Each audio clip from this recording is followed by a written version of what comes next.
2024 was a year of conflict.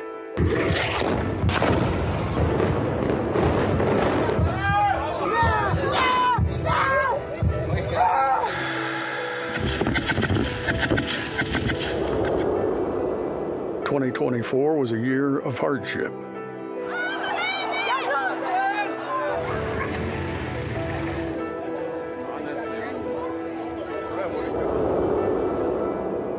'24 was a year of protest.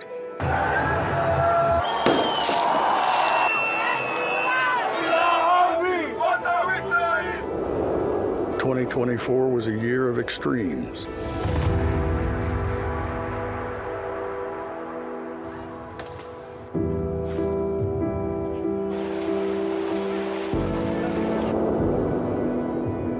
'24 was a year of change. The 47th President of the United States. The former president's comeback will be complete with a win in Wisconsin, a state that 2024 was a year of breakthroughs. 2024 was a year of hope. To secure peace, prosperity, and hope for a greater future for our beloved nation. Arise News was by your side every step of the way. Join us as we look back at 2024. What a year.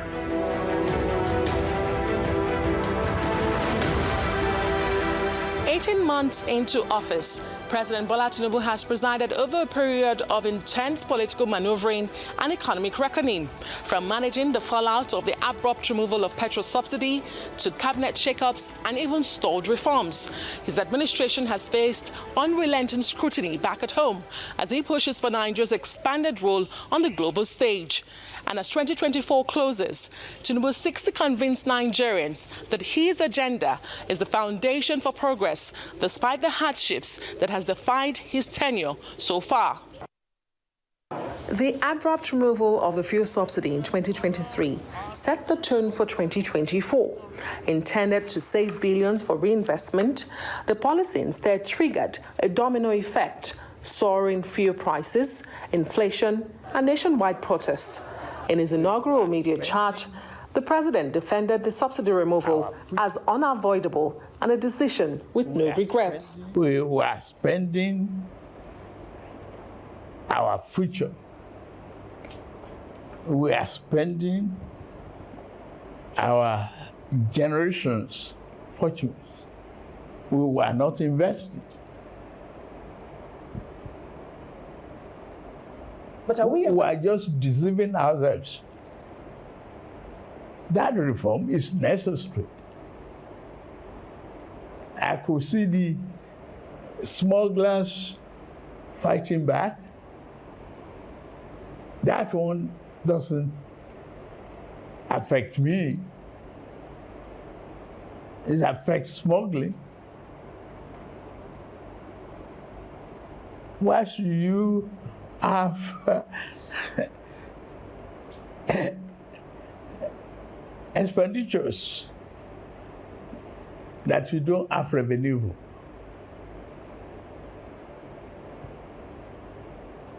I don't want to question people with 5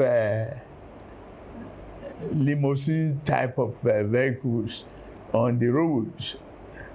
Well, we should teach management with all our programs. We have to manage our resources within our means. There is no way out that you give out fuel and allow all the entire neighboring countries as Father Christmas. I don't have any regret whatsoever removing the subsidy. Critics, however, remain unconvinced, pointing to a mismatch between policies and reality, as well as insufficient relief measures, including initiatives like the CNG buses that have failed to ease transportation costs for citizens. Me, I spend over 2.5 every day. And how much is my salary? Some people are trek from here to Federal Secretariat before they enter motor, because if they enter motor from here, they cannot be able to race when they are taking them to. The very moment you increase 5 naira from fuel, everything automatically gets escalated. So many people are dying silently. So please, I don't want to say more because I'm very angry, I'm very upset. And in a bid to address growing economic hardship, the president signed a new minimum wage of 70,000 naira into law. But labor leaders have criticized it, arguing that rising petrol prices undermine its impact. Even if the minimum wage has not been implemented, now bringing up issues like increase in pump price of petroleum products, which will be inimical to the substance of the minimum wage, needs to be fought. I'm not prepared to bring down this as of my cabinet. Tinubu'S cabinet choices and expanded appointments added fuel to the fire. His appointments are labelled as excessive amid rising living costs. The government knows what it's doing. That, look, to really tackle the big issues we have in our country, you need many hands, many competent hands to really help to drive the agenda of government. It's not the largeness, but government is going to do a lot of things. As I said, from tomorrow we hear some announcement about what government is trying to do to make sure that we reduce the cost of running the government. In October, he carried out a cabinet reshuffle, the dismissal of 6 ministers, appointment of 7 new ones, scrapping of the sports ministry, a merger of others, and the renaming of the Niger Delta ministry, still maintained 48 ministers, the largest in the country's history. I saw the need when I put them together. You don't give somebody an assignment that they cannot fulfill. No. Job description must be efficient and effective. Nigeria is a large country. Let's pay attention to efficiency.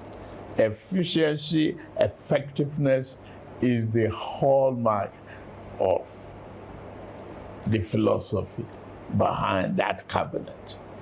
I'm not ready to shrink a little bit of it. I need them. They are all adding value. Effectively. Show me one.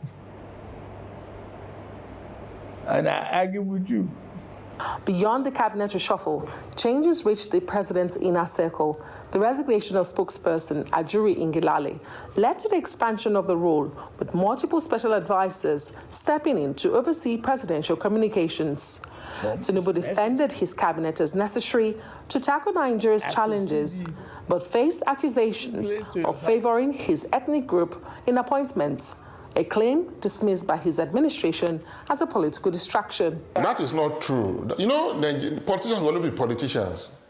And again, politics has been turned to an industry. And that is why we are perpetually politicking and playing politics. And it shouldn't be so.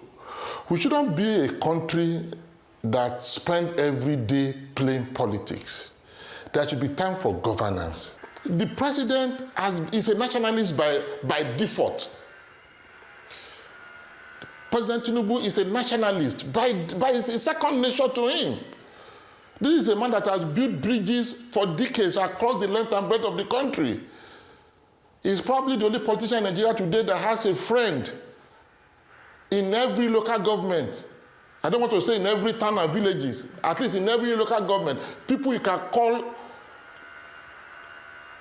at any point in time, among traditional rulers, among politicians, among business people, even within the civil society. His influence and relationships cut across. So it can never be, it can't be a tribalist suddenly. By the time you look at the balance of the appointment the president has made so far, you find out that they are almost even. Of course, one section may get 1 or 2 positions more, but in terms of balance of scale, they are not, it's not tilted towards the Southwest has been alleged. Okay, let's look at the key ministries.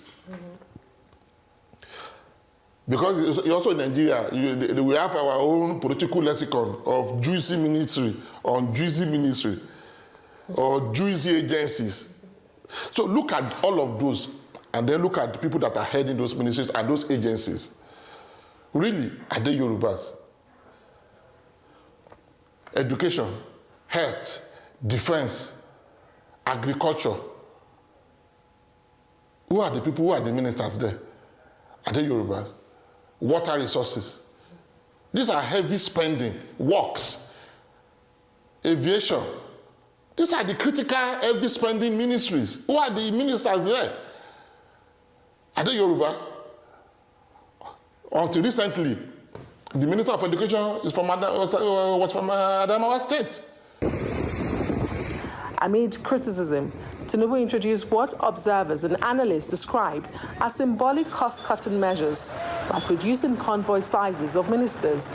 But delays in implementing the Orosanye report on public sector reform fueled skepticism about his commitment to cutting government's waste.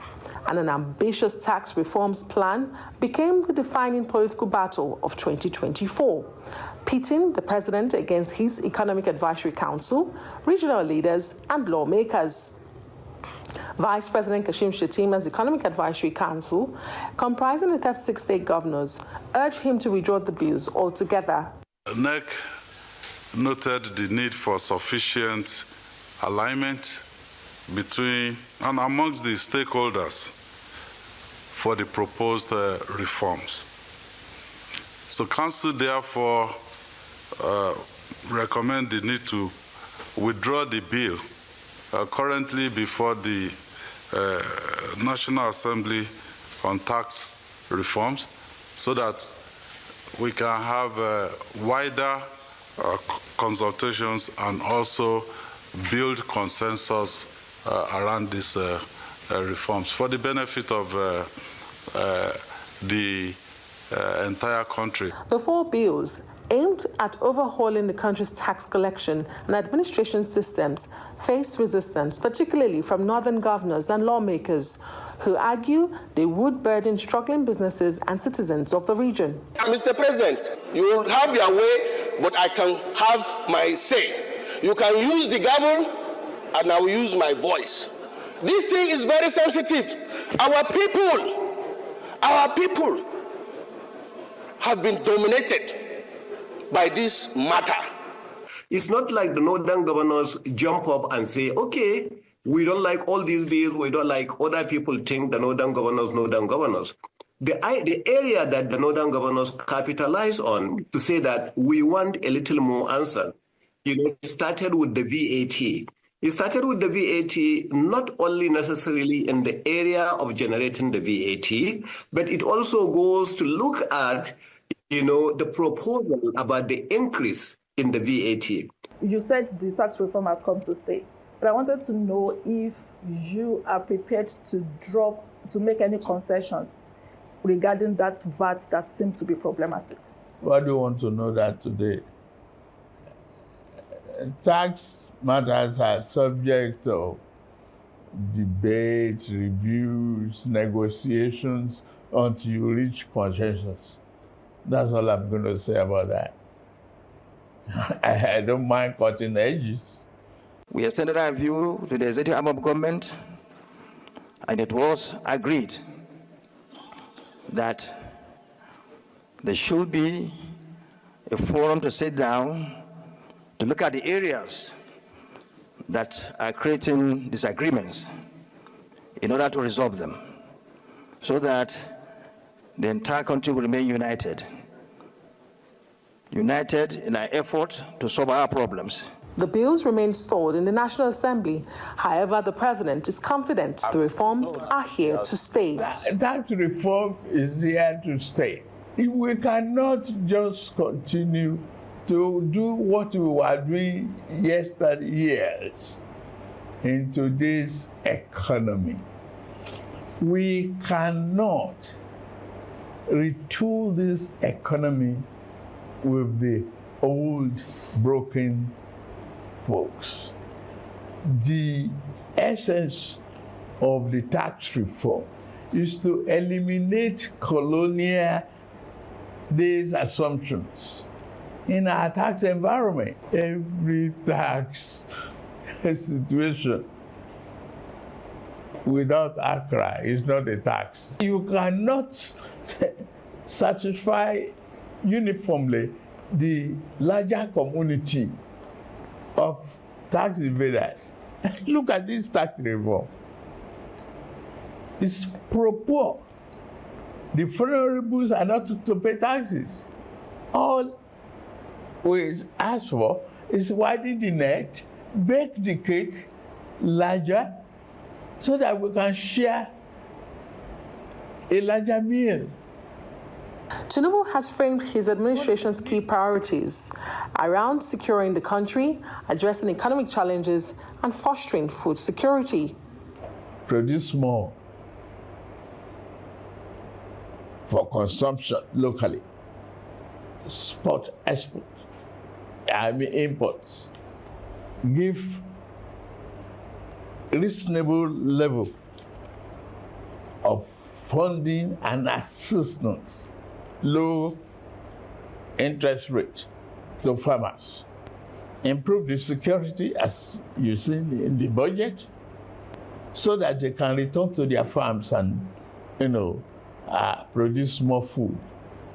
And encourage the procurement and manufacturing of drugs in Nigeria.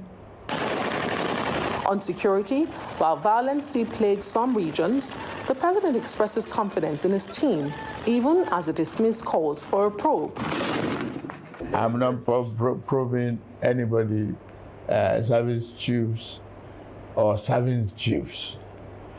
You cannot disrespect the institution because of a threat of a probe. And you cannot fight this war without investment in technology, in weaponry, and training. There might be leakages here and there, not wholesale. We put a very effective control mechanism in place to monitor our budgetary releases. And those funds are being judiciously used. While addressing the alleged large appetite for borrowing by his administration, he boasts of financial growth, enabling him to jettison the ways and means of the past. We have exited what used to be a problem of ways and means where we have no financial control and fiscal discipline. More money going down for development.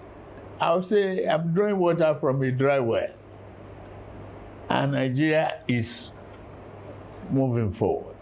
Regardless of critics, this is a budget of restoration and hope, and that Nigeria is on the path of recovery.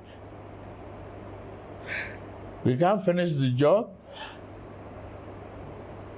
in one calendar year. And I'm not giving myself an excuse. It's only 18 months. I don't spend in dollars. I only associate with it because of the global transaction. But Naira for Naira, it's okay. Even the targets of this administration is based upon what we earn in dollar converted to Naira. When you look at the petroleum revenue. But today I can tell you, push me to my brag mode. In the last 3 months,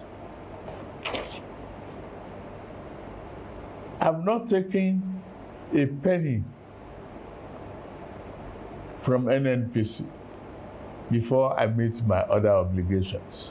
From the heated debates at the National Assembly over tax reforms to the landmark Supreme Court ruling affirming local government autonomy, 2024 saw President Bola Tinubu navigating an intricate web of political and economic challenges. The ruling, which analysts have called a rare political win for the administration, also set the stage for a contentious standoff with state governors as power dynamics shift from Nigeria's state capitals to the grassroots. Yet, state governors have failed to implement the court's decision, many who see it as an encroachment on their authority. On a positive note, a flagship student loan program provided interest-free loans to underprivileged students, fulfilling a campaign promise in 2024. But despite the rollout of the student loan program, tensions with Nigerian youth grew in the year amid rising unemployment and economic pressures. This hunger is too much. We need the government to do the needful. End this hunger. End this scarcity of foodstuff. A tuber of yam costs close to 10,000 naira. Help us to reduce food inflation, reduce general inflation, reduce unemployment, reverse electricity bill by electricity tariff back to the normal price. Adding to the strain, Nigeria suffered an international legal blow when 3 presidential jets were seized by a French court due to a long-standing dispute with a Chinese company. The dispute, stemming from a 2007 contract with Ogun State, raised serious questions about Nigeria's contractual obligations. This is part of the problem when subnational actors like state governments take it upon themselves to go into agreements, go into international arrangements without recourse to the Ministry of Foreign Affairs, without recourse to the federal government, and then when it goes awry, we are left with the problem to deal with. Despite such setbacks, Tinubu's foreign diplomacy scored notable gains. Increased capital importation, a key measure of foreign investment in Nigeria's economy, indicated a growing trend. His re-election as chairman of ECOWAS reinforced the nation's regional leadership. Additionally, Nigeria's acceptance as a partner nation in BRICS and active participation in the G20 underscored its growing influence on the global stage. No matter how much you invest in other African countries, if you don't take Nigeria for a serious country and a partner in your process, you won't achieve the result. However, some observers argue that these foreign policy strides may be overshadowing pressing domestic issues. The foreign trips itself is to assist our domestic agenda. Foreign trips ensures we have things in place for security. We have French, Francophone countries surrounding Nigeria. There are big security issues going on in Niger, with Chad, and even parts of Benin Republic near the border with Niger. So it ensures that we speak with these foreign powers, especially France, being a former colonial masters. France has taken an active role in the Sahel areas of West Africa, fighting the insurgency with the Americans and the Germans. So it's important Nigeria dialogues with these foreign powers and ensure our security is in place. That would affect our domestic matters. It's also, most importantly, for development. We need to ensure that getting foreign assistance, whether in loan or in some sort of fighting our areas regarding ensuring this tax system is well positioned for Nigeria. There's also issues of our diaspora. It's important that our diasporas are carried along. The president meets with the diasporas when he goes abroad. Very, very important. The money they bring in is extremely important for the Nigerian economy. But these areas of security and development are key. The president also goes there to push for our diplomacy. Nigeria also ends another year with ambassadors. 2025 is a very promising year. Let me first of all thank Nigerians for having confidence in me to be the President of the Federal Republic of Nigeria. I'm very, very proud of that. And I don't want you to think I will take you for granted at any given time. I'm here to serve. It's all about service. And I'll do it with all my heart. But delivering on that promise of service will require more than words. As President Tinubu nears his second anniversary in office, the challenges ahead are clear. While 2025 holds the potential for a stronger second term, mounting pressure to resolve insecurity, fiscal reforms, and public sector inefficiency cannot be ignored. Without tangible results, scrutiny will only intensify as President Bola Tinubu enters the second half of his first term. From the presidential villa, Adesuwa Omoruan, Arise News.